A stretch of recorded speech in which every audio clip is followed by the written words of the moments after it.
This is the plan that I have repeatedly warned about, to take the tools of oppression used to tackle the coronavirus and use them all, lockdowns, forced business closures, exclusion zones, isolation. We heard Angela Marsden earlier, businesses shut down, isolation at home, all of that, all of those measures, including destroying private property rights and private income in order to tackle the climate crisis. Now is the historical moment, the time, not only to fight severe virus, but to shape the system. We have a unique but rapidly shrinking window of opportunity to learn lessons and reset ourselves on a more sustainable path. It is an opportunity we have never had before and may never have again. So we must use all the levers we have at our disposal, knowing that each and every one of us has a vital role to play. The Great Reset is a welcome recognition that this human tragedy must be a wake-up call. It is imperative that we reimagine, rebuild, redesign, reinvigorate and rebalance our world. Rebalancing investment, harnessing science and technology, and advancing the transition to net zero emissions, all elements of the Great Reset, are fundamental to building the future we need. And that last one was the clown Guterres, who was at the Climate Ambition Summit, telling us the world is going to cook by 3.5 degrees or something by the end of the century. Yeah, right. This Great Reset is as serious and as dangerous a threat to our prosperity, to your prosperity and your freedom, as we have faced in decades, with these powerful bodies, including the World Economic Forum, the United Nations, the International Monetary Fund, and even Prince Charles boasting, yes, boasting that within a few short years, yes, their words, you will own nothing and you will be happy. Remember, this is not me saying this, this is them. They are even running ads for the Great Reset.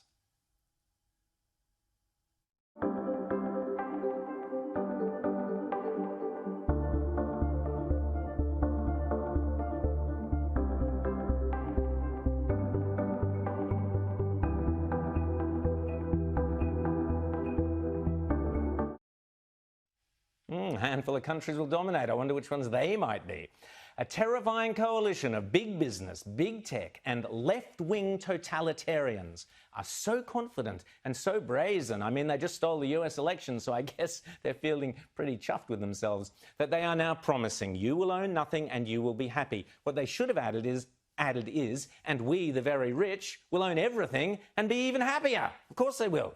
The great tragedy here is that Prince Charles is involved in this fascist, corporatist global push and is thereby putting our entire constitutional monarchy at risk. Queen Elizabeth, please give the bloke the punt. It is critical, and I urge you to write to your MPs over the holidays to insist that no Australian public servant or member of parliament, no individual on the Australian public purse attends the World Economic Forum in Lucerne in May, which is where this obscenity is scheduled to begin. Please write to your MPs and tell them. And you think I'm just imagining this stuff? Crazy old Rowan with his conspiracy theories? Think again. This garbage is already deeply embedded into our state and federal governments. I've spoken before about the insidious phrase, build back better, which sounds like common sense, but is in fact just one of several slogans for the Great Reset. Another being the Orwellian phrase, the Fourth Industrial Revolution. Here's old Klaus again, minus the white cat on his knee, telling us all about the Fourth Industrial Revolution. The Fourth Industrial Revolution will impact our lives completely. It will not only change how we communicate, how we produce, how we consume, it will change actually us, our own identity, and of course gives life to such policies and developments like smart traffic, smart government, smart cities.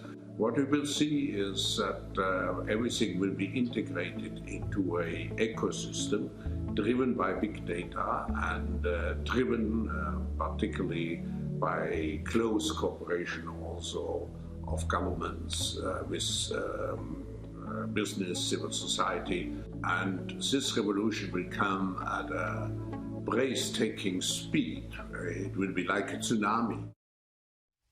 Like a tsunami in the Fourth Industrial Revolution, you will own nothing, but you will be happy. That is an order.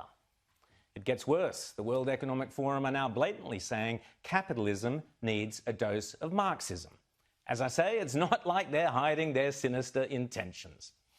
Indeed, I was horrified when an outsider fan last week sent me this document from the Australian government. Quote, "Preparing for the future, Industry 4.0 test labs in Australia, a strategic initiative of the Prime Minister's Industry 4.0 Task Force. Section 1, Significance of the Fourth Industrial Revolution."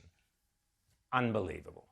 So, may I respectfully remind the Prime Minister there is nothing in the Great Reset that is in Australia's national interest. Australians did not vote for a dose of Marxism in our capitalism. Speaking of Marxists, on this show this year, we also brought Dan Andrews' insidious Belt and Road dealings with Communist China to national attention thanks to my exclusive interview with US Secretary of State Mike Pompeo, which led, as I predicted last week, to the passing of the government's Foreign Relations Bill. Again, congratulations to the Prime Minister and the government for that one important piece of legislation.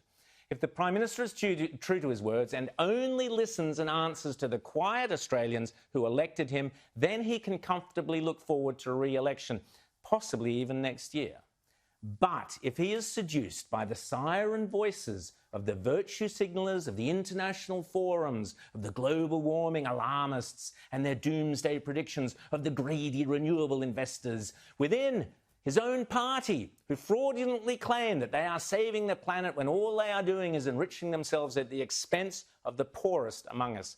Indeed, if he puts the interests of the elites over the basic everyday interests of the average Aussie, it will not end well. But I am an optimist, and I believe Mr. Morrison understands that Australia rejects the reset. It's at the end what the fourth industrial revolution will lead to is a fusion of our physical, our digital, and our biological identities. No, mate, not in Australia it won't. Rack off, Klaus.